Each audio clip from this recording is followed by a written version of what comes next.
ಅಂಬೇಡ್ಕರ್ವಾದ ಸಂಘಟಿಸಿ 3 ದಿನಗಳ ಈ ರಾಜ್ಯ ಮಟ್ಟದ ಅಧ್ಯಯನ ಶಿಬಿರದಲ್ಲಿ ಹೋರಾಟ ಹಾಡುಗಳು ಮತ್ತು ಹೋರಾಟ ಇವುಗಳ ಅಂತರ್ಸಂಪರ್ಕ ಕುರಿತು ಕೆಲವು ಟಿಪ್ಪಣಿಗಳನ್ನು ಮಾತಾಡ್ತೀನಿ. ಮತ್ತು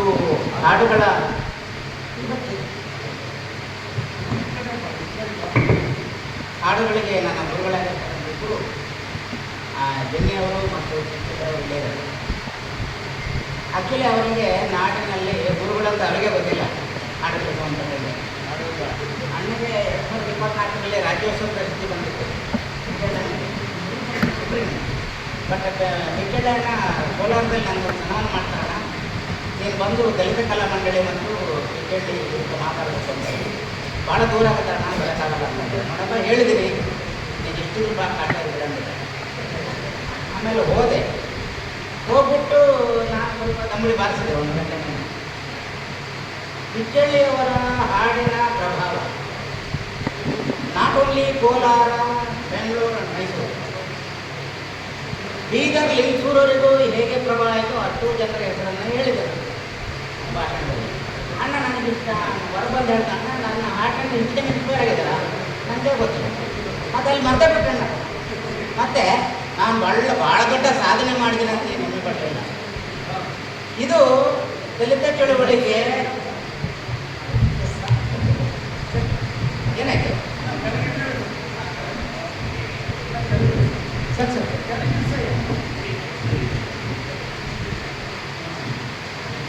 ಸಾಕು, ಮತ್ತೊಂದ್ಸಲ ರಿಪೇರಿ ಬೇಡ. ಒಂದು ವೇಳೆ ಇದನ್ನು ರಿಪೇರಿ ಮಾಡುವಂಥ ಸಂದರ್ಭ ಬಂದರೆ ಇದರ ಸಹಾಯ ಇಲ್ಲದೆ ನನ್ನ ವಾಲ್ಯೂಮ್ ಅನ್ನೋರಿಗೆ ಕೆಡಿಸ್ತದೆ.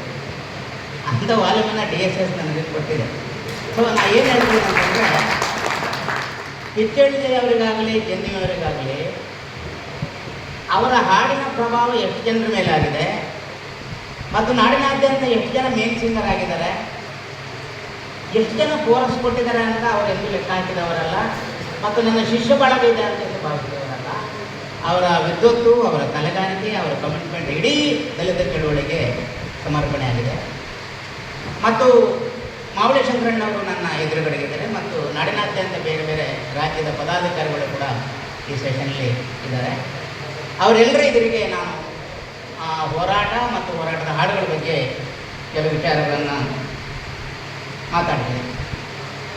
ಮೊದಲಿಗೆ ನಾನು ದಲಿತ ಚಳುವಳಿಯನ್ನು ಕಟ್ಟಲಿಕ್ಕೆ ತಮ್ಮ ಜೀವನ ಮತ್ತು ಬದುಕನ್ನೇ ತ್ಯಾಗ ಮಾಡಿದಂಥವರ ಹೆಸರುಗಳನ್ನು ನೆನೆಸ್ತೀನಿ. ಎಲ್ಲರಿಗೂ ಗೊತ್ತಿದೆ, ಬಟ್ ನನ್ನ ಪದ್ಧತಿ ನಾನು ಅವರಿಗೆ ಗೌರವ ಸಲ್ಲಿಸಬೇಕನ್ನ ಕಾರಣಕ್ಕಾಗಿ ಪ್ರೊಫೆಸರ್ BK ಅವರು, ಹಾಸನದ ಚಂದ್ರಪ್ರಸಾದ್ ತ್ಯಾಗಿ ಅವರು, ಚಿಕ್ಕಮಗಳೂರಿನ MD ಗಂಗಯ್ಯವರು, ಮುಳ್ಳೂರು ನಾಗರಾಜ್ ಅವರು, KB ಸಿದ್ದಯ್ಯ ಅವರು, ಸಿದ್ಧಲಿಂಗಯ್ಯ ಅವರು, ತೋರಣಘಟ್ಟವರು, ಚಂದ್ರಪ್ರಭು ಅವರು, ಈ ಥರ ದೊಡ್ಡ ಪಟ್ಟಿದೆ. ಇವರೆಲ್ಲರೂ ನಾನು ಈ ವೇದಿಕೆಯಲ್ಲಿ ಸ್ಮರಿಸ್ತೇನೆ. ಅದರ ಜೊತೆಗೇ ಹೋರಾಟದ ಹಾಡುಗಳನ್ನು ಹೇಳಿ ನಮ್ಮಂಥವರನ್ನು ಹುರಿದುಂಬಿಸಿದ ಮತ್ತು ಹೋರಾಟದ ಹಾಡುಗಳ ಮೂಲಕ ಜನರನ್ನು ಕಾರ್ಯಕರ್ತರನ್ನಾಗಿ ಮಾರ್ಪಡಿಸಿದ ದೊಡ್ಡ ಹೋರಾಟದ ಹಾಡುಗಾರರು ನಮ್ಮ ಜೊತೆಗಿದ್ದರು. ಅಂಥವರಲ್ಲಿ ಇವತ್ತು ಕೆಲವು ನಮ್ಮ ಜೊತೆಗಿಲ್ಲ. ಕರ್ನಲ್ ನಾರಾಯಣ ಸ್ವಾಮಿ ಕೋಲಾರದವರು, ಅವರು ನಮ್ಮ ಜೊತೆಗೆಲ್ಲ ಇವತ್ತು. ಲಿಂಗಸೂರು ಗೆಜ್ಜಲಘಟ್ಟ TR ಕಮದಾಳ್ ಇವತ್ತು ನಮ್ಮ ಜೊತೆಗಿಲ್ಲ. ಬಟ್ ಆ ಭಾಗದಿಂದ ಒಬ್ಬರು ಸಂಗಾತಿ ಬಂದಿದ್ದಾರೆ.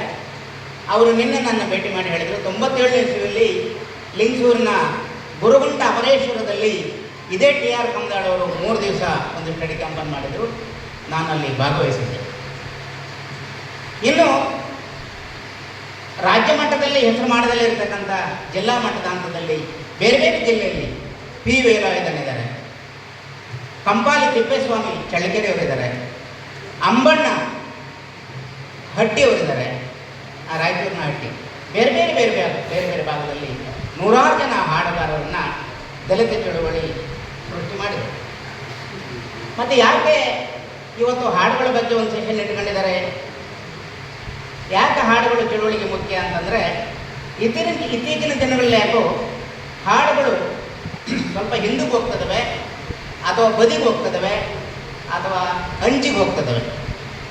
DSSನ ಆರಂಭದ ಕಾಲದಲ್ಲಿ ಅನೇಕ ಹಿರಿಯರಿಗೆ ಗೊತ್ತಿದೆ, DSSನ ಪ್ರತಿಯೊಂದು ಸಭೆಯೂ ಕೂಡ ಹಾಡಿನಿಂದ ಶುರುವಾಗ್ತಿತ್ತು, ಪ್ರತಿಯೊಂದು ಸಭೆಯೂ ಕೂಡ ಹಾಡಿನಿಂದ ಮುಗಿತಾ ಇತ್ತು.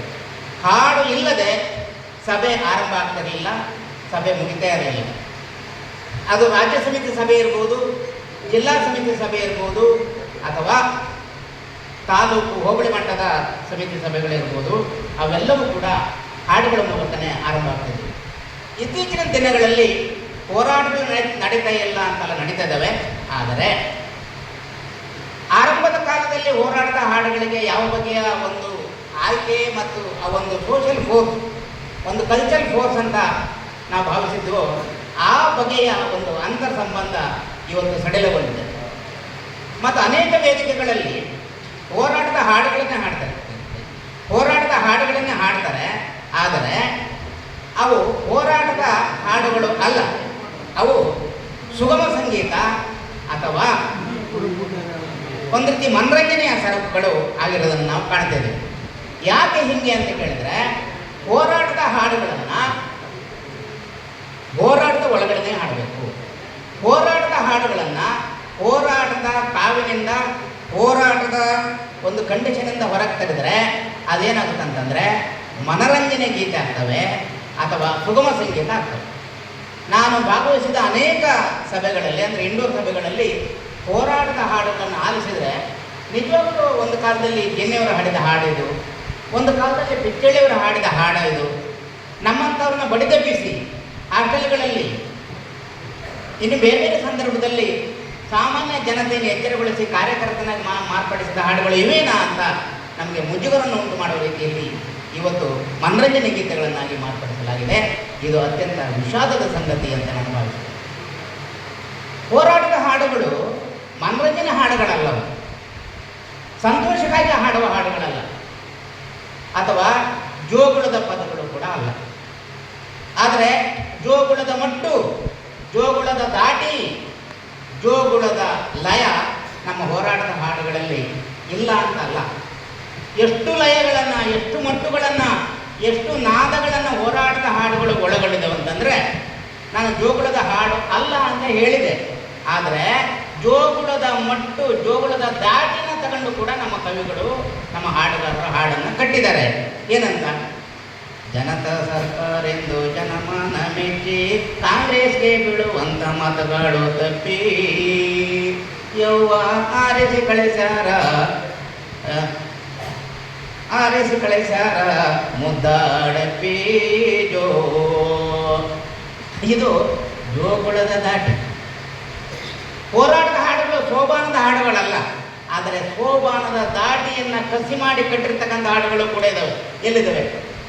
ಶಿವ ಶಿವ ಶಂಕರ ಶರಣೆಂಬೆ ಲಂಬೋದರ, ಶಿವ ಶಿವ ಶಂಕರ ಶರಣೆಂಬೆ ಲಂಬೋದರ, ನಮ್ಮಂತೆ ನಿಮ್ಮ ಸಂಸಾರ ಸೋಬಾನವೇ.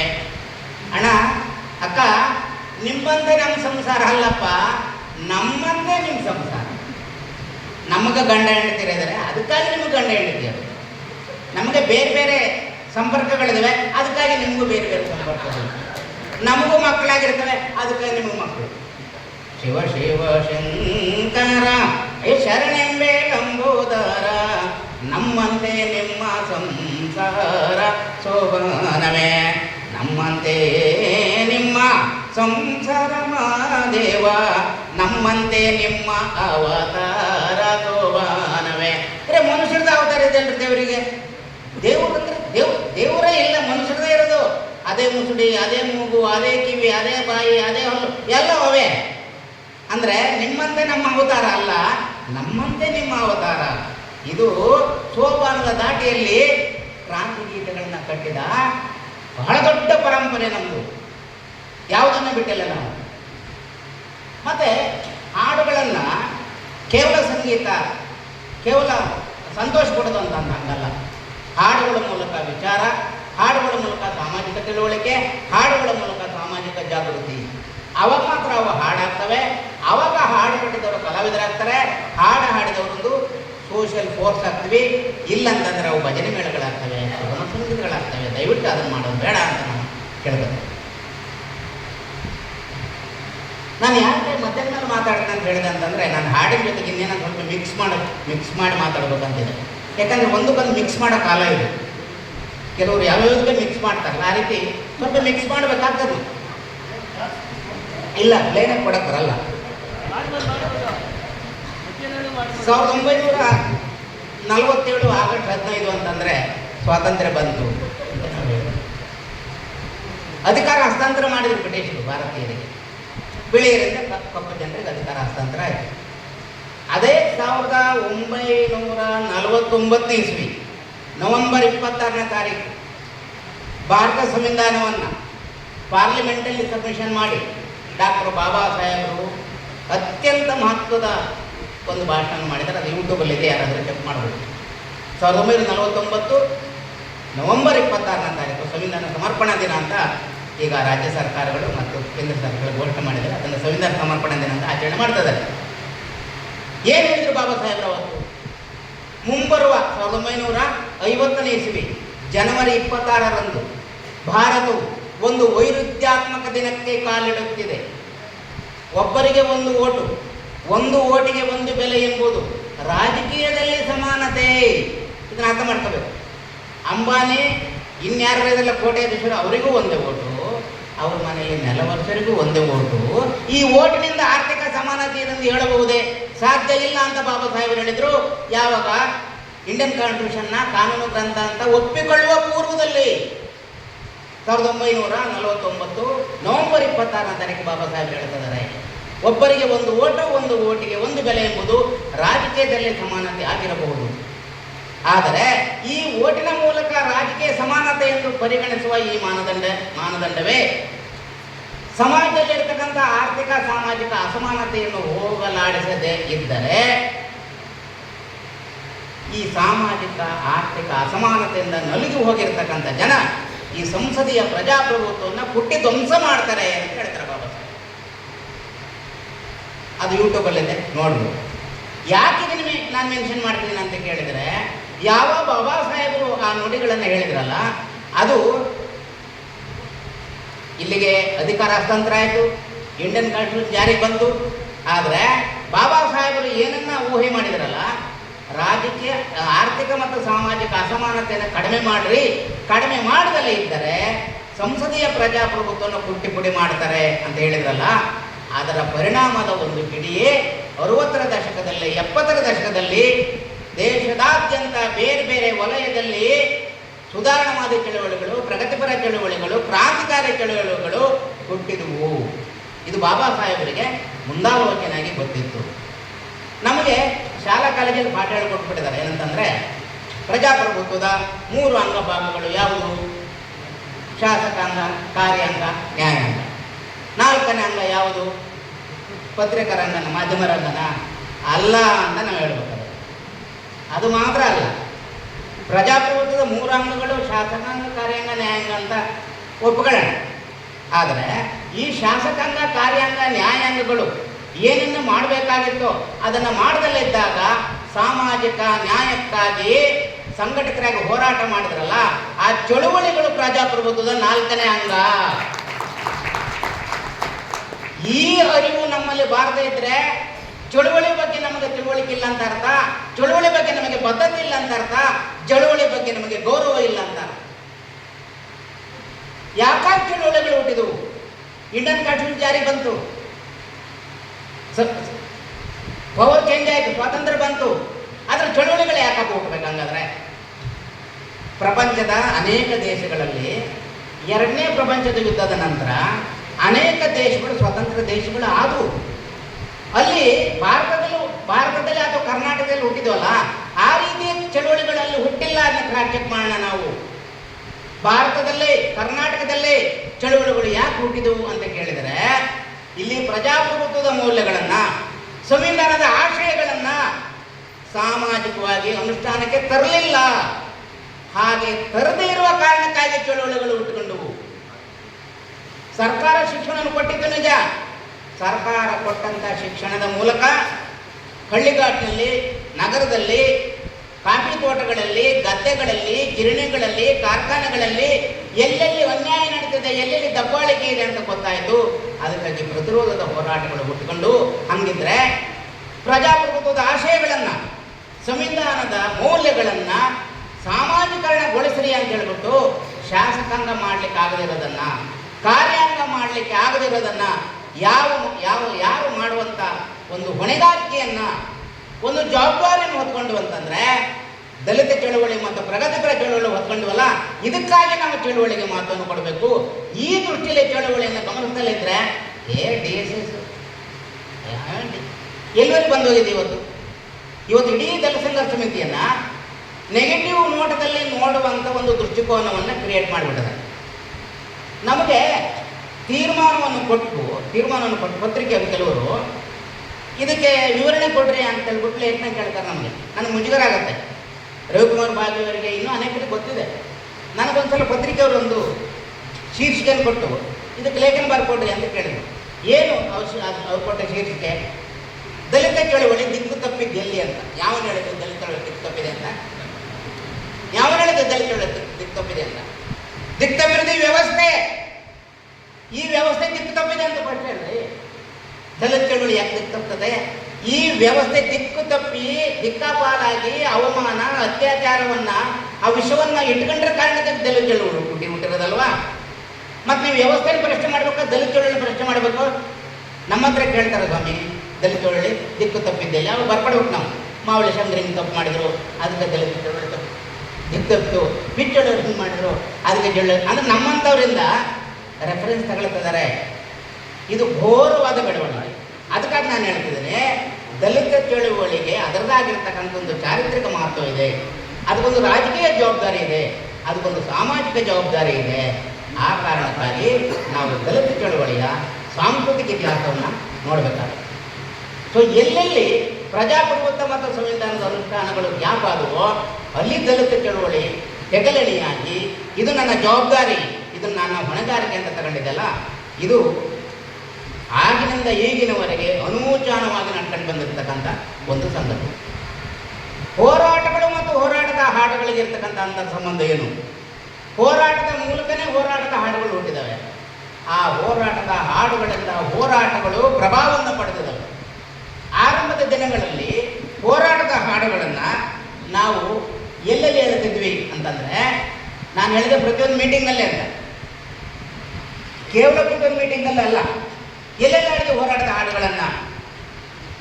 SP ಆಫೀಸ್ ಎದುರುಗಡೆಗೆ, DC ಆಫೀಸ್ ಎದುರುಗಡೆಗೆ, ತಹಸೀಲ್ದಾರ್ ಆಫೀಸ್ ಎದುರುಗಡೆಗೆ, BDO ಆಫೀಸ್ ಎದುರುಗಡೆಗೆ. ಈಗ BDO ಆಫೀಸ್ ಇಲ್ಲ ಅಂತ ಕಾಣುತ್ತೆ, ತೆಗೆದ್ರು. ಅವಾಗ BDO ಆಫೀಸ್ ಇತ್ತು, BDO ಆಫೀಸ್ ಎದುರುಗಡೆ ಹೇಳಿದ್ವಿ, SP ಆಫೀಸ್ ಎದುರುಗಡೆಗೆ ಹೇಳಿದ್ವಿ, ಪೊಲೀಸ್ ಸ್ಟೇಷನ್ ಎದುರುಗಡೆಗೆ ಹೇಳಿದ್ವಿ, ಪಿಕೆಟಿಂಗ್ ಮಾಡುವಾಗ ಹೇಳಿದ್ವಿ, ರಸ್ತೆ ರೋಕ್ ಮಾಡುವಾಗ ಹೇಳಿದ್ವಿ, ಎಲ್ಲೆಲ್ಲಿ ಹೇಳಿದ್ವಿ ಹೋರಾಟದ ಹಾಡುಗಳನ್ನು. ಅದನ್ನು ಊಹೆ ಮಾಡಲಿಕ್ಕೆ ಸಾಧ್ಯ ಇಲ್ಲ. ನಮ್ಮ ಹೋರಾಟದ ಹಾಡುಗಳನ್ನು ಯಾರ್ಯಾರು ಕೇಳಿದ್ದಾರೆ? ಇವತ್ತು ಆಸಕ್ತರು, ಪ್ರೋಗ್ರೆಸ್ ಇಂಟೆಲೆಕ್ಚುವಲ್ಸು, ಸಾಮಾನ್ಯ ಸಭಿಕರು, ಅಸಾಮಾನ್ಯ ಸಭಿಕರು ಕೇಳುವ ರೀತಿಯಲ್ಲಿ ನಾವು ಇವತ್ತು ಹೋರಾಟದ ಹಾಡುಗಳನ್ನು ಹೇಳ್ತಿದ್ವಿ. ಆದರೆ ಹೋರಾಟದ ಹಾಡುಗಳ ಇಡೀ ಒಂದು ಬೆಳವಣಿಗೆಯನ್ನು ಗಮನಿಸಿದರೆ, ನಾವು ಯಾರನ್ನ ವರ್ಗಶತ್ರುಗಳು ಅಥವಾ ಆಡಳಿತ ಮತ್ತೊಂದು ಕಾರಣಕ್ಕೆ ನಮ್ಮ ಶತ್ರುಗಳಂತ ಪರಿಗಣಿಸುವೋ ಅವರು ಆಯ್ಕೆ ಇಲ್ಲದೆ ನಮ್ಮ ಹಾಡುಗಳನ್ನು ಕೇಳಿದ್ದಾರೆ. ಆಯ್ಕೆ ಇಲ್ಲದೆ ಇನ್ನು ಯಾವ ಹಾಡನ್ನು ಈ ರೀತಿ ಕೇಳಲಿಕ್ಕೆ ಸಾಧ್ಯನೇ ಇಲ್ಲ. ಗಮನಿಸಿ, ಒಂದು ಭಾವಗೀತೆಯನ್ನು DC ಆಫೀಸ್ ಎದುರುಗಡೆ ಒಬ್ಬ DC ಕೇಳೋಕ್ಕಾಗಲ್ಲ. ಒಂದು ಜನಪದ ಗೀತೆಯನ್ನು ಒಬ್ಬ ತಹಸೀಲ್ದಾರ್ ಒಬ್ಬ ತನ್ನ ಕಚೇರಿಯಿಂದ ಕೇಳೋಕ್ಕಾಗಲ್ಲ. ಆದರೆ ದಲಿತ ಸಂಘರ್ಷ ಸಮಿತಿ ನಾವು ಎದೆತಟ್ಟು ಹೇಳಬೇಕು. ಒಬ್ಬ DC ಎದುರಿಗೆ ಹಾಡಿದ್ವಿ ನಾವು, ಒಬ್ಬ SP ಎದುರಿಗೆ ಹಾಡಿದ್ವಿ ನಾವು, ಒಬ್ಬ ಸರ್ಕಲ್ ಇನ್ಸ್ಪೆಕ್ಟರ್ ಎದುರಿಗೆ ಹಾಡಿದ್ವಿ ನಾವು, ಒಬ್ಬ ರಾಜಕಾರಣಿ ಎದುರಿಗೆ ಹಾಡಿದ್ವಿ ನಾವು, ಒಬ್ಬ ಮಂತ್ರಿ ಎದುರಿಗೆ ಹಾಡಿದ್ವಿ ನಾವು. ಸರಕಾರ ಕಳ್ಳರದು ಅಣ್ಣ, ಓ ಅಣ್ಣಂದಿರೆ ನಮ್ಮ ಮಾತು ಕೇಳಿರು ಕೂಲಣ್ಣ.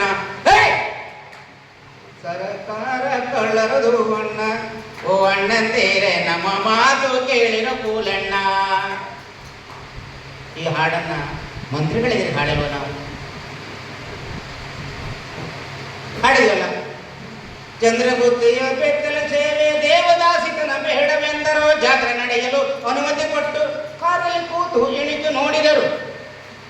ಆ ಬಂಗಾರಪ್ಪನ ಬೆತ್ತಲ ಸೇವೆಗೆ ಬೆಂಬಲಿಸಿದನು ಓಯಪ್ಪು. ಸರಕಾರ ಕಳ್ಳರದು ಅಣ್ಣ, ಓ ಅಣ್ಣಂದಿರೆ ನಮ್ಮ ಮಾತು ಕೇಳಿರು ಕೂಲಣ್ಣ. ಈ ಹಾಡನ್ನು 92ನೇ ಇಸ್ವಿಯಲ್ಲಿ ಕುವೆಂಪು ವಿಶ್ವವಿದ್ಯಾಲಯದ ದಲಿತ ವಿದ್ಯಾರ್ಥಿ ಒಕ್ಕೂಟದ ಒಂದು ಧರಣಿಯಲ್ಲಿ ಹೇಳಿ ಪೊಲೀಸರು ಎಲ್ಲ ಸುತ್ತುವರೆದು ಬಂಗಾರಪ್ಪನವರಿಗೆ ನಾವು ಕಪ್ಪೌಟನ್ನು ಹಾರಿಸಿ ಅದರಲ್ಲಿ ನನ್ನನ್ನು ಮಾತ್ರ ಅವ್ರು ಹುಡುಕಲಿಕ್ಕೆ ಪ್ರಯತ್ನ ಪಟ್ಟು ಅವರ ಎಂಥ ಪ್ರಯತ್ನದ ನಡುವೆಯೂ ನಾನು ಕೂದಲೆಳೆಯಷ್ಟು ಅಂತರದಲ್ಲೇ ತಪ್ಪಿಸಿಕೊಂಡು ಬದುಕಿದ್ದೀನಿ. ಯಾಕಂದ್ರೆ ಇಲ್ಲ ಹಾಡು ಹೇಳಬೇಕಾಗಿತ್ತು. ನಾನು ಹೇಳ್ತಿದ್ದೀನಿ, ಹೋರಾಟದ ಹಾಡುಗಳಿಗೆ ಇರ್ತಕ್ಕಂಥ ಶಕ್ತಿ ಯಾವುದು? ನಮ್ಮನ್ನು ತುಳಿಯುವವರು ಕೂಡ ಕೇಳಿದ್ದಾರೆ, ನಮಗೆ ಅನ್ಯಾಯ ಮಾಡೋರು ಕೂಡ ಕೇಳಿದ್ದಾರೆ, ನಾವು ಮೋಸ ಮಾಡೋರು ಕೂಡ ಕೇಳಿದ್ದಾರೆ. ಅವರಿಗೆ ಆಯ್ಕೆಗಳೇ ಇಲ್ಲ, ಕೇಳಬೇಕಂತಾನೆ. ನ್ಯಾಯ ಕೇಳಿದರೆ ಜೈಲು, ಜೈಲಾಗೆ ಗುಂಡೇಟು. ನ್ಯಾಯ ಕೇಳಿದರೆ ಜೈಲು, ಜೈಲಾಗೆ ಗುಂಡೇಟು. ಪ್ರಜರಾಜ್ಯವೆಂತ ಇದು ಪಾಪಣ್ಣ, ಪೊಲೀಸು ರಾಜ್ಯವಲ್ಲೂ ಪಾಪಣ್ಣ. ಮನೆ ಮನೆಯು ಕತ್ತಲು, ಪ್ರತಿ ಕಣ್ಣು ಕಣ್ಣೀರು. ಮನೆ ಮನೆಯು ಕತ್ತಲು, ಪ್ರತಿ ಕಣ್ಣು ಕಣ್ಣೀರು. ರಾಜ್ಯ ಬಂದು ಜಾರಿಗೂ ರಾಮಣ್ಣ, ಸುಖುವುದಕ್ಕೆ ಜಾರಿಗೂ ರಾಮಣ್ಣ. ಎಷ್ಟು ಹಾಡುಗಳು ಬೇಕು, ಎಷ್ಟು ಹಾಡುಗಳು. ನಾನು ಸಂಕಲನ ಮಾಡಿರೋದ್ರಲ್ಲಿ 305 ಹಾಡುಗಳಿದ್ದಾವೆ. ಬಟ್ ಅದಕ್ಕಿಂತ ಜಾಸ್ತಿ ಹಾಡುಗಳು ನನ್ನ ಕಲೆಕ್ಷನ್ಲಿದ್ದಾವೆ ನನ್ನ ಲ್ಯಾಪ್ಟಾಪ್ನಲ್ಲಿ. ಅವೆಲ್ಲವನ್ನೂ ಪುಸ್ತಕ ರೂಪದಲ್ಲಿ ತಂದರೆ ಅದನ್ನು ಮುದ್ರಣ ಮಾಡೋದು ಮತ್ತು ಕೊಂಡುಕೊಳ್ಳೋದು ಅಲ್ಲ. ಎಲ್ಲರೂ ಕೊಂಡ್ಕೊಳ್ತಾರೆ ಅಂತ ಏನು ಗ್ಯಾರಂಟಿ ಇಲ್ಲ. ಶಂಕರಣ್ಣವ್ರು ರಿಕ್ವೆಸ್ಟ್ ಮಾಡಿದರೆ ಎಷ್ಟು ಜನ ಕೊಂಡ್ಕೊಂತಾರೆ ಅಂತ ಗೊತ್ತಿಲ್ಲ. ಮತ್ತು ವೇದಿಕೆ ಮೇಲೆ ಇಟ್ಕೊಂಡು ಹಾಡು ಕಷ್ಟ ಆಗುತ್ತೆ ಅಂತ ನಾನು 305 ಹಾಡುಗಳಿಗೆ ಅದನ್ನು ಲಿಮಿಟ್ ಮಾಡ್ಕೊಂಡಿದ್ದೀನಿ. ಅದು ಮುಗಿದೋದ್ರೆ ಮತ್ತೆ ಎಷ್ಟು ಹಾಡುಗಳಿದೆ ಅಷ್ಟು ಹಾಡುಗಳು ಪ್ರಿಂಟ್ ಮಾಡ್ತೀನಿ. ಆರಂಭದಲ್ಲಿ ಹೆಂಗೆ ಆಳ್ತಿದ್ವಿ ನಾನು 4ನೇ ಕ್ಲಾಸ್ ಇರುವಾಗ ಈ ಹೋರಾಟದ ಹಾಡುಗಳಲ್ಲಿ ಇನ್ಸ್ಪೈರ್ ಆದವು. ಆವಾಗ ರೇಡಿಯೋ ಇರಲಿಲ್ಲ, ಟಿ ವಿ ಇರಲಿಲ್ಲ, ಅಷ್ಟು ಮಾತ್ರ ಅಲ್ಲ, ಕರೆಂಟೂ ಇರಲಿಲ್ಲ. ಸೀಮೆಣ್ಣೆ ದೀಪದ ಬೆಳಕಿನಲ್ಲಿ ನಮ್ಮ ಹೋಬಳಿ ಸಂಚಾಲಕರು ಚಿಕ್ಕಮಗಳೂರಿನ ತಾಲೂಕಿನ ಒಂದು ಇಂಟಿರ ಹಳ್ಳಿಯಲ್ಲಿ ಸಂಜೆ ಹೊತ್ತು ರಾತ್ರಿ ಹೊತ್ತು ಹೋರಾಟದ ಹಾಡುಗಳನ್ನು ಹೇಳ್ಕೊಡ್ತಿದ್ರು. ಅಲ್ಲಿಂದ ನಾನು ಇನ್ಸ್ಪೈರ್ ಆಗಿದೆ ಹೋರಾಟದ ಹಾಡುಗಳಿಂದ. ದಲಿತರೆಲ್ಲರೂ ಕೂಡಿ ಸಂಘಟಿತರಾಗಿ ಬಂದು ಹೂಡ್ಯಾರೋ ನಾಡಾಗ, ಒಂದು ಹೂಡ್ಯಾರೋ ನಾಡಾಗ ಅಣ್ಣಯ್ಯ ಕೆಂಪು ದೇವಟಿಗೆ ಉರಿದವು. ಈ ಹಾಡನ್ನಲ್ಲಿ ಕಲಿತು. ಅಷ್ಟು ಮಾತ್ರವಲ್ಲ, ನಾವು ಓದಿದ್ದಂಥ ಶಾಲಾ ಕಾಲೇಜಿನ ಪಠ್ಯ ಪುಸ್ತಕದಲ್ಲಿ ನಮಗೆ ಬೇರೆ ಥರ ಹೇಳ್ಕೊಡ್ತಿದ್ರು. ಆದರೆ ನಮ್ಮ ಜೀವನ ಬೇರೆ ಥರ ಇತ್ತು. ಅರಸ ಅಂತ ಹೇಳ್ಕೊಡೋದು. ನಾವು ನೋಡಿಲ್ಲ ಸ್ವಾಮಿ ಅರಸ ಅಂದರೆ ಯಾರು ಗೊತ್ತೇ ಇಲ್ಲ. ಅರಸಲ್ಲಿ ಅವ್ರು ರಾಜಲ್ಲಿ ನಮಗೆ ಇನ್ನೊಂದು ಹೇಳ್ಕೊಡೋರು ನಮಗೆ ಗೊತ್ತಿಲ್ಲ. ಅಂದರೆ ಆಳು ಅಂತ ಹೇಳ್ಕೊಡ್ಬೇಕಾಗಿತ್ತು. ಹೆದರ್ಬಿಟ್ರು. ನಾವೆಲ್ಲ ಆಳುಗಳು ಹೇಳ್ಕೊಡ್ಲಿಲ್ಲ, ಹೆದರ್ಬಿಟ್ರು. ಇದು ಕಲ್ತ್ಬಿಟ್ರೆ ತಿರುಗಿ ಬೀಳ್ತಾರೆ. ಅಷ್ಟು ಮಾತ್ರವಲ್ಲ, ನಮ್ಮ ನಾಡಿದು ನಮ್ಮದು, ಚಿನ್ನ ಬೆಳೆಯುವ ನಾಡಿದು, ಹೊನ್ನು ಬೆಳೆಯುವ ನಾಡಿದು ಹಿಂಗೆ ಹೇಳ್ಕೊಟ್ಬಿಟ್ರೆ ಮೇಟ್ರು ನಮಗೆ ಏನು ಅವರು ತೋರಿಸೋರು ನಾವು ತೋರಿಸೋರು ಒಂದು ಲಿರಿಕ್ ಇಲ್ಲ ಇರೋದಲ್ಲ. ನಮ್ಮ ನಾಡಿದು ನಮ್ಮದು, ಹೊನ್ನು ಬೆಳೆಯುವ ನಾಡಿದು, ಚಿನ್ನ ಬೆಳೆಯುವ ನಾಡಿದು, ಹಿಂಗೆ ಹೋಗ್ಬಿಡೋಣ. ಎಲ್ಲಿ ಚಿನ್ನ ಬೆಳೀತಾರೋ ಎಲ್ಲಿ ಭತ್ತ ಬೆಳೀತಾರೋ ನಮಗೆಂದು. ದಲಿತ ಸಂಘ ಸಮಿತಿ ಬಂದ್ವಿ, DSFಗೆ ಬಂದ್ವಿ. ಆಯ್ಕೆಗಳೆಲ್ಲ ಇರಲಿಲ್ಲ ನಮ್ಮ ಕಾಲದಲ್ಲಿ.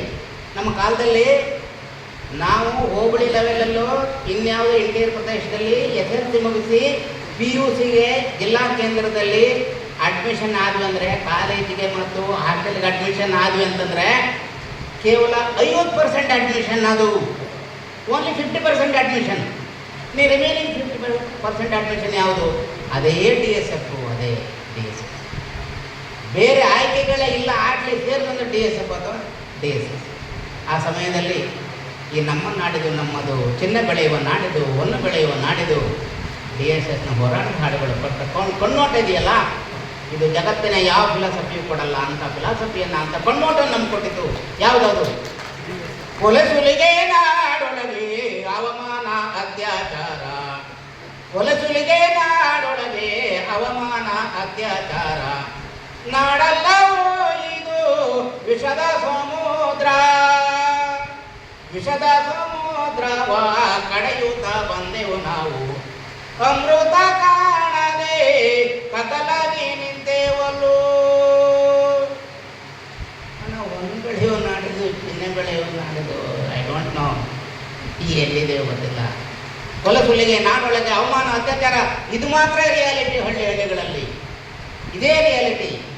ಹಾಡು ಬರೆಯೋದಕ್ಕಿಂತ ಮೊದಲು, ಕತೆ ಬರೆಯೋದಕ್ಕಿಂತ ಮೊದಲು ದಲಿತ ಸಂಘ ಸಮಿತಿಯ ಪ್ರಭಾವದಲ್ಲಿ ನಾವು ದಲಿತರು ಪೆನ್ ಪೇಪರ್ ಮೇಲೆ ಏನಾದ್ರು ಬರೆದಿದ್ರೆ ಅದು ಪೊಲೀಸ್ ಕಂಪ್ಲೇಂಟು ನನ್ನ ಪ್ರಕಾರ. ನಮ್ಮ ವಿದ್ವತ್ ವಲಯದಲ್ಲಿ, ಅಕಾಡೆಮಿಕ್ ವಲಯದಲ್ಲಿ ದೊಡ್ಡ ದೊಡ್ಡ ಚರ್ಚೆಗಳಾಗ್ತಿರ್ತವೆ. ಕನ್ನಡದ ದಲಿತ ಕಥೆಯನ್ನು ಮೊದಲು ಬರೆದವರು ಯಾರು? ಏನೋ ನಮ್ಮಂಥವ್ರು ಅಲ್ಲಿ PDF ಕೊಟ್ಟು ಕರೆಸಿರ್ತಾರೆ, ಅದಕ್ಕೆ ಯಾರೊಬ್ಬರು ಹೆಸರು ಹೇಳ್ತೀವಿ, ರವಿಕುಮಾರ್ ಬಾಗಿ ಅಂತವರು ನಮ್ಮಂಥವ್ರು. ಇನ್ನೇನೋ ಕರೆಸಿರ್ ಕಾವು ನಮ್ಮ ಕನ್ನಡದ ದಲಿತ ಕಾವನನ್ನು ಮೊದಲು ಬರೆದವರು ಯಾರು? ಮತ್ತು ಅಲ್ಲೇ ಏನೋ ಕರೆಸಿರ್ತಾರಲ್ಲ, ಅದಕ್ಕೆ ಇನ್ನೊಬ್ಬರು ಹೆಸರು ಹೇಳ್ತೀವಿ. ಆದರೆ ನಿಜ ಏನು ಗೊತ್ತಾ ಬಂಧುಗಳೇ, ಕನ್ನಡದಲ್ಲಿ ದಲಿತರು ಬರೆದ ಹಾಡಿಗಿಂತ, ಕವಿತೆಗಿಂತ, ಕಥೆಗಿಂತ ಮೊಟ್ಟ ಮೊದಲು ಬರೆದರು ಪೊಲೀಸ್ ಸ್ಟೇಷನ್ಲಿ ಕಂಪ್ಲೇಂಟ್. ಪೊಲೀಸ್ ಸ್ಟೇಷನ್ಲಿ ಕಂಪ್ಲೇಂಟ್ ಬರೆಯುವುದರ ಮೂಲಕನೇ ಅಕ್ಷರಿಕೆ ಶಕ್ತಿಗೆ ಅಂತ ಗೊತ್ತಾಗಿದ್ದು, ಆ ಶಕ್ತಿ ಅಕ್ಷರಿಕೆ ಅಂತ ಗೊತ್ತಾಗಿದ್ದ ಆ ವಸ್ತುನಿಷ್ಠ ಪರಿಸ್ಥಿತಿಯನ್ನು, ಕಂಡೀಷನ್ನ ಕ್ರಿಯೇಟ್ ಮಾಡಿದ್ವಿ DSS. ಅದಕ್ಕಾಗಿ ನಾವು ಋಣಿಗಳಾಗಿದ್ದೇವೆ, ದೊಡ್ಡ ಋಣಿ. ಅಷ್ಟು ಮಾತ್ರವಲ್ಲ, 70-80ರ ದಶಕದಲ್ಲಿ ಗ್ರಾಮಾಂತರ ಪ್ರದೇಶದಲ್ಲಿದ್ದಂಥವರಿಗೆ, ಹೋಬಳಿ ಮಟ್ಟದಲ್ಲಿ ಇದ್ದಂಥವರಿಗೆ, ಹಳ್ಳಿಗಳಿದ್ದಂಥವರಿಗೆ ಯಾವ ಇಂಡಿವಿಜುವಲ್ ಕಲೆಕ್ಟಿವ್ ಆದ ಐಡೆಂಟಿಟಿನೇ ಇರಲಿಲ್ಲ. ಏನು ಹೇಳ್ಕೋಬೇಕಾಗಿತ್ತು? ನಾವು ಗೋಡು ಮನೆ ಕೆಲಸಕ್ಕೆ ಹೋಗ್ತು ಅಂತ ಹೇಳ್ಬೇಕು, ಅಷ್ಟೇ ತಾನೆ. ನಿಮ್ಮ ಹೆಸರೇನು? ಈರಯ್ಯ. ನಿಮ್ಮ ಹೆಸರೇನು? ಸಣ್ಣಯ್ಯ. ನಿಮ್ಮ ಹೆಸರೇನು? ಉದ್ದಯ್ಯ. ಇವನ ಹೆಸರೇನು? ಪುಟ್ಟಯ್ಯ. ಏನು ಮಾಡ್ತೀರಿ? ಅದೇ ಕೆಲಸಕ್ಕೆ ಹೋಗ್ತೀವಿ. ಆದರೆ ಯಾವಾಗ DSS ಹಳ್ಳಿಗಳನ್ನು, ಹೋಬಳಿಗಳನ್ನು ಪ್ರವೇಶ ಮಾಡ್ತಲ್ಲ, ನಾನು ಹೋಬಳಿ ಸಂಚಾಲಕ ಅಂತ ಶುರು ಮಾಡಿದ, ನಾನು ಹೋಬಳಿ ಸಮಿತಿಯ ಸದಸ್ಯರಂತ ಹೇಳಿ ಶುರು ಮಾಡಿದ್ರು. ಆವಾಗ ಒಂದು ಪೊಲಿಟಿಕಲ್ ಐಡೆಂಟಿಟಿ ಬಂತು, ಒಂದು ಸಾಂಘಿಕವಾದ ಐಡೆಂಟಿಟಿ ಬಂತು. ಇದು ಕರ್ನಾಟಕದ ಸಾಮಾಜಿಕ ಚರಿತ್ರೆಯಲ್ಲಿ ಬಹಳ ದೊಡ್ಡ ಪಲ್ಲಟ. ಇದುವರೆಗೆ ಸಮಾಜಶಾಸ್ತ್ರಜ್ಞರಿಗೆ ಇದು ಕಾಣಲ್ಲ, ಹೋರಾಟಗಾರರಿಗೆ, ಹೋರಾಟದ ಒಳಗಡೆ ಇರ್ತಕ್ಕಂಥವರಿಗೆ ಕಾಣಬೇಕು. ಈ ಚಲನಶೀಲತೆಯನ್ನು ಗಮನಿಸಿ. ಆದರೆ ಇದುವರೆಗೂ ಇದ್ರ ಬಗ್ಗೆ ನಾನು ಸಂಶೋಧನೆ ಮಾಡಲಿಲ್ಲ. ಒಂದು ಸಾಂಘಿಕವಾದ ಐಡೆಂಟಿಟಿ ನಮ್ಮ ದಲಿತರಿಗೆ ಬಂತು, ಅದು ನಮಗೆ ಧೈರ್ಯವನ್ನು ಕೊಡ್ತು, ಸ್ಥೈರ್ಯವನ್ನು ಕೊಡ್ತು. ನಮಗೆ ಬಸ್ಸಿಗೆ ದುಡ್ಡಿರಲಿಲ್ಲ, ಬೇಟ್ ಹೇಳಕ್ಕೆ ದುಡ್ಡಿರಲಿಲ್ಲ, ಬಟ್ಟೆ ತಳಕ್ಕೆ ದುಡ್ಡಿರಲಿಲ್ಲ, ಆದರೆ ಹೋರಾಟ ಮಾಡಲಿಕ್ಕಿದ್ದಂಥ ಶಕ್ತಿ ಇತ್ತಲ್ಲ, ಇವೆಲ್ಲವನ್ನು ಮರೆಸುವಂತಿತ್ತು. ಒಂದು ತಟ್ಟೆಯಲ್ಲಿ 5-6 ಜನ ಊಟ ಮಾಡ್ತಿದ್ವಿ, ಒಬ್ಬರು ಹಾಕಿದ ಬಟ್ಟೆನ 8 ಜನ ಹಾಟ್ಲಲ್ಲಿ ಒಟ್ಟಿಗೆ ಎಕ್ಸ್ಚೇಂಜ್ ಮಾಡಿ ಹಾಕ್ತಿದ್ವಿ. ಅದು ಏನದು ಕಲೆಕ್ಟಿವ್ ಲೈಫು? ಈ ಲೈಫನ್ನು ಕೊಟ್ಟಿದ್ದು DSS, ಈ ಲೈಫನ್ನು ಕೊಟ್ಟಿದ್ದು DSF, ದಲಿತ ಸಂಘರ್ಷ ಸಮಿತಿ ಮತ್ತು ಅದರ ಹಾಡುಗಳ ಬಗ್ಗೆ ಮಾತಾಡುವಾಗ ಇಡೀ ನಮ್ಮ ಸಂಘಟನೆ ಕಳೆದ 50 ವರ್ಷಗಳಲ್ಲಿ ನಡೆದು ಬಂದಂಥ ಪರಿಕ್ರಮವನ್ನು, ನಾವು ಕೂಡು ಸಂಸ್ಕೃತಿ, ನಾವು ಕೂಡಿ ಉಂಡಿದ್ವಿ, ಕೂಡಿ ಮಲಗಿದ್ದೀವಿ, ನಾವು ಕಷ್ಟಗಳನ್ನು ಹಂಚಿಕೊಂಡಿದ್ವಲ್ಲ, ಅದರ ಮೂಲಕ ಸಾಂಘಿಕವಾಗಿ ಪ್ರತಿರೋಧದ ಶಕ್ತಿಯನ್ನು ನಾವು ಬೆಳೆಸ್ಕೊಂಡಿದ್ವಲ್ಲ, ಅದನ್ನ ನೆನಪು ಮಾಡಬೇಕು. ನಿನ್ನೆ ಆ ಕೆಳಗಡೆ ಆ ಬಾವುಟ ಹಚ್ಚಿದಾಗ ಒಂದು ಹಾಡನ್ನು ಹೇಳಿದ್ವಿ.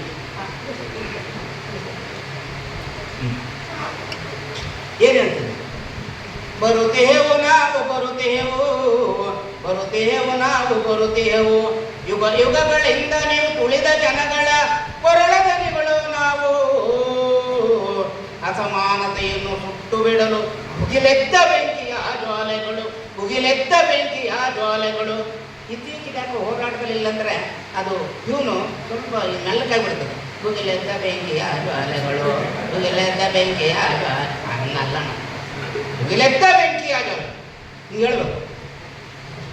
ಬೆಟ್ಟಗಳ ಒಡೆದೆವು, ಬಂಡೆಗಳ ಹಿಂಡಿದೆವು, ನಮ್ಮ ರಕ್ತ ಜಲ್ಲೆ ಮಾಡಿ ಪ್ರಾಜೆಕ್ಟು ಕಟ್ಟಿದೆವು, ಸಿರಿಯು ಯಾರಿಗೂ ಶ್ರಮವು ಯಾರದು. ಈ ಹಾಡನ್ನ ಬೆಟ್ಟಗಳ ಒಡೆದೆವು, ಬಂಡೆಗಳ ಹಿಂಡಿದೆವು, ನಮ್ಮ ರಕ್ತ ಜಲ್ಲೆ ಮಾಡಿ ಪ್ರಾಜೆಕ್ಟ್ ಕಟ್ಟಿದೆವು, ಡ್ಯಾನ್ಸ್ ಮಾಡ್ಬೋದಣ್ಣ. ಒಂದು ಹಾಡನ್ನು ಹೇಳಿದರೆ ಆ ಹಾಡು ನಿಮ್ಮ ಕರುಳನ್ನು ಬಗಿಬೇಕು, ನಿಮ್ಮ ಹೃದಯನ ತೊಟ್ಟಬೇಕು ಅಂತ ಎಷ್ಟು ಹಾಡುಗಳು, ಎಷ್ಟು ಜನರನ್ನ ಬಡಿದೆಬ್ಬಿಸಿದವೆ. ಕೋಟಿ ಕೋಟಿ ಬಾಧೆಗಳಲ್ಲಿ, ಲಕ್ಷಾಂತರ ನೋವುಗಳಲ್ಲಿ, ನೀ ಹುಟ್ಟಿ ಬೆಳೆದೆ ಅಮ್ಮ ನನ್ನ ತಂಗಿ ಸೂಯ, ನೀ ಹುಟ್ಟಿ ಬೆಳೆದೆ ಅಮ್ಮ ನನ್ನ ತಂಗಿ ಸೂಯ. ಈ ಹಾಡು ಪೂರ್ತಿ ಹೇಳಲ್ಲ ನಾನು, ಇದರ ಕೊನೆಯ ಸಾಲನ್ನು ಹೇಳ್ತೀನಿ. ಎಂಥ ದೊಡ್ಡ ಮೆಸೇಜ್ ಇದೆ ಈ ಹಾಡಿನ ಕೊನೆ ಸಾಲಿನಲ್ಲಿ. ಇಡೀ ಜಗತ್ತಿನ ಕಾವ್ಯದ ಜೊತೆ ನಿಲ್ಲಬಹುದಾದ ಸಾಲು ಏನು ಹೇಳ್ತದೆ ಈ ಹಾಡಿನಲ್ಲಿ ಕೊನೆ ಸಾಲು? ನಿನಗಾದ ಅನ್ಯಾಯ ನಮ್ಮೆದೆಗೆ ಚೂರಿರಿತ. ಅಣ್ಣ, ಬಡ ಕುಂಬಾರರ ಮಗಳು ಅನುಸೂಯ, ಅನ್ಟಚಬಲ್ ಸೊಸೈಟಿಯವರಲ್ಲ. ಆದರೆ ಈ ಹಾಡಿನ ಕೊನೆ ಸಾಲ ಹೇಳ್ತದೆ, ನಿನಗಾದ ಅನ್ಯಾಯ ನಮ್ಮೆದೆಗೆ ಚೂರಿರಿತ, ನಿನ್ನೆ ನಮ್ಮೆದೆಗೆ ಚೂರಿರಿತ, ನಿನಗಾದ ಅನ್ಯಾಯ ಅಯ್ಯೋ ಗಾಯವ ಮರೆತು ಬದುಕಾಲಾರೆವು ನನ್ನ ತಂಗಿ ಅನುಸೂಯ. ಆ ಗಾಯವ ಮರೆತು ಬದುಕಾಲಾರೆವು ನನ್ನ ತಂಗಿ ಅನುಸೂಯ. ಅನುಸೂಯ ಮೇಳೆಗಾಗಿರ್ತಕ್ಕಂಥ ಗಾಯವನ್ನು ನಮ್ಮ ಗಾಯ ಅಂತ ತಿಳಿದಲೇ ಇದ್ದರೆ ಒಂದು ಹಾಡು ಹುಟ್ಟಲ್ಲ, ಅದು ಹೋರಾಟದ ಹಾಡಾಗಲ್ಲ, ಅದನ್ನು ಹಾಡೋದು ಹೋರಾಟದ ಹಾಡುಗಾರ ಕೂಡ ಆಗಲ್ಲ. ನಾನು ಕಂಟಿನ್ಯೂ ಮಾಡ್ತೀನಿ. ಇದು ಮೊದಲು ಅದಕ್ಕೆ ನನಗೆ ಊಟ ಹಾಕಲು ಕೊಡ್ರಿ ಅಂತ ಹೇಳಿದೆ. ಈಗ ಅಣ್ಣವರು ಇಬ್ಬರು ನಮ್ಮ ಹಿರಿಯ ಸಂಗಾತಿಗಳಿದ್ದಾರೆ, ಅವರು ಒಂದು ಹಾಡನ್ನು ಹೇಳಿದ್ರೆ ಊಟ ಆದ್ಮೇಲೆ ಮಾಡಿ. ಆಯ್ತು, ಊಟ ಆಡ್ತೀನಿ ಈಗ. ಊಟ ಆದ್ಮೇಲೆ Thank you.